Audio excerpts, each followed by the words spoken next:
Hoje nós estamos aqui com o nosso podcast com 4 dentistas maravilhosas e a gente quer compartilhar um pouco dos nossos pensamentos dela dentro da humanização, dentro da odontologia, né? Gente, esse tema é extremamente bacana. Inclusive, vocês estavam pedindo muito pra gente fazer essas meninas tão maravilhosas.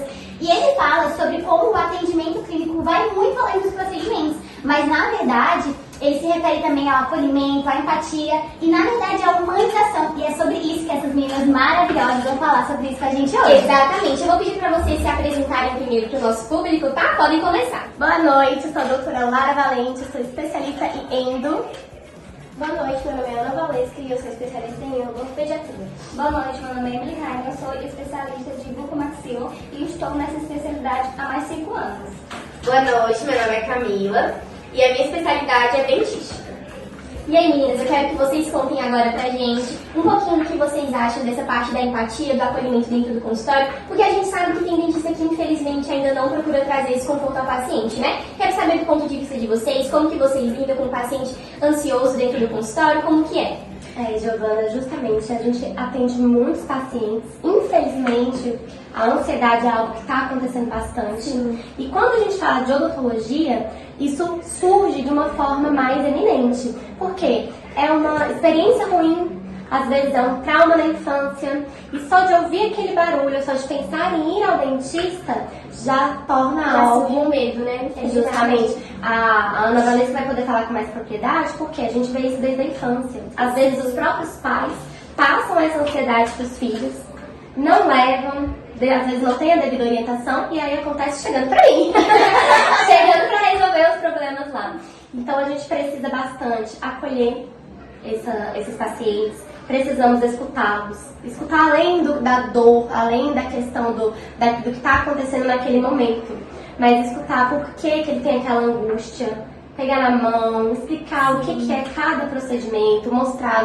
Nós hoje temos o recurso da tecnologia, então a gente consegue trazer de uma forma que seja mais leve, né? Isso é tão interessante porque quando a gente fala em odontologia, a gente é extremamente ligado à humanização. Sim. E falando nisso, ouvir o paciente, compreender as suas necessidades e tratá-lo com dignidade faz todo o diferencial para o tratamento e para o resultado que vai vir posteriormente, né? Nossa, com certeza. Eu lembro de uma experiência, você comentou sobre isso, Lara, achei muito interessante você ter citado.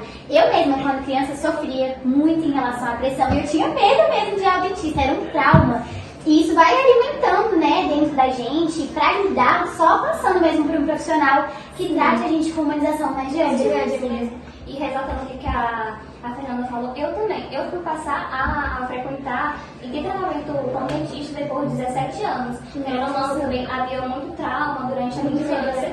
E eu só consegui também entender e me aprofundar mais quando eu entrei na nossa área, né? Sim.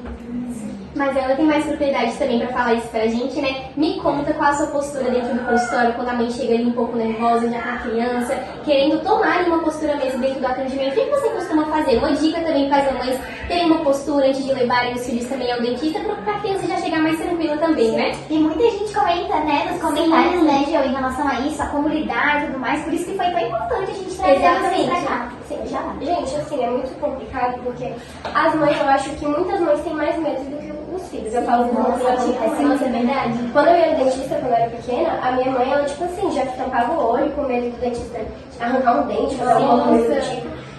Então eu tento sempre acalmar a mãe primeiro, pra mãe passar essa tranquilidade pro filho, porque o filho se espera muito no que a mãe sente. Então se ele vê a mãe desesperada, automaticamente ele vai ficar naquele desespero, vai ficar com medo, tipo, ai, o que essa mulher vai fazer comigo? Ela vai abrir minha boca, o que ela vai... E aí eu passo essa tranquilidade, explico como vai ser o procedimento, como vai ser a consulta, tudo certinho. Pra mãe já ter uma, tipo assim, uma cautela, né? Você já passar essa... Nossa, é muito bacana essa questão da comunicação, né? E eu acho que a gente trabalha quebrando ciclos, né? Por exemplo, coisas que nós vivemos quando éramos crianças, hoje a gente, eu sendo mãe, Lara sendo mãe, a gente quebra isso. E uma das coisas é perder o medo de levar nossos filhos para o dentista, não para que aquilo não seja algo traumático para eles, e principalmente ensinar a escovação. E eu acho que a gente precisa ter isso, tanto na nossa profissão, para mostrar para as outras pessoas que nós não somos um bicho de 7 cabeças, quanto para a nossa família, para nossa vida diária, cotidiana, né? E aí a gente pensou aqui também de imaginarmos mesmo uma situação prática dentro de um consultório. É muito interessante falar teoricamente, né? Mas é muito bacana também a gente falar sobre a prática. Imaginando assim que chegue um paciente muito nervoso, ansioso, como é que vocês lidam? Porque assim, é um momento onde vocês têm que lidar com a emoção do outro, imaginando a sua também, né? Exatamente. Então são muitas coisas ali pra lidar que às vezes acabam. Como é que isso acontece? Assim, a gente nem imagina, sabe? Antes de vocês falarem, continuando isso que a Fê falou, é muito importante, né? Uma coisa que a gente estava até conversando, né, amigo? O paciente ele tem que ter essa confiança em si mesmo de chegar no consultório. Porque já vai traumatizado, já vai com aquele medo, pensando no que pode acontecer, às vezes nem chegou e nem tem uma consulta, né? Também acho interessante a gente buscar conhecer melhor os nossos pacientes, chegar a abordar ele de uma forma mais humanizada. Sempre é uma técnica muito importante para nós, principalmente na minha área, que é bucomaxila, que já é um estado bem mais avançado. Sim, com certeza. É muito incrível ver como evoluiu e também como nós vemos, né, que a humanização é uma linha condutora, assim, da odontologia, sabe? Ela realmente caminha junto, né? Uma via de mão dupla ali. Muito interessante. Eu acho que esse podcast foi tão enriquecedor, né, Gê? As mamães devem ter achado incrível também. Que adquirir esses conhecimentos para quando forem ao consultório já ir mais tranquila, levar a criança também mais tranquila, né? Foi uma troca muito legal, meninas, vocês são incríveis. Tenho certeza que profissionais excelentes também, né, amiga? Exatamente. A gente que agradece pelo convite, né? Estamos aqui, foi um momento maravilhoso. Pessoal, você que está assistindo em casa, nós queremos agradecer também a sua atenção. Deixa o like, comenta aí se você gostou desse podcast e fala do quanto foi enriquecedor, porque pra nós foi muito maravilhoso. Quanto Eu vocês achei estavam perfeito. pedindo. Então, muito obrigada pela atenção, meninas. Muito obrigada. A gente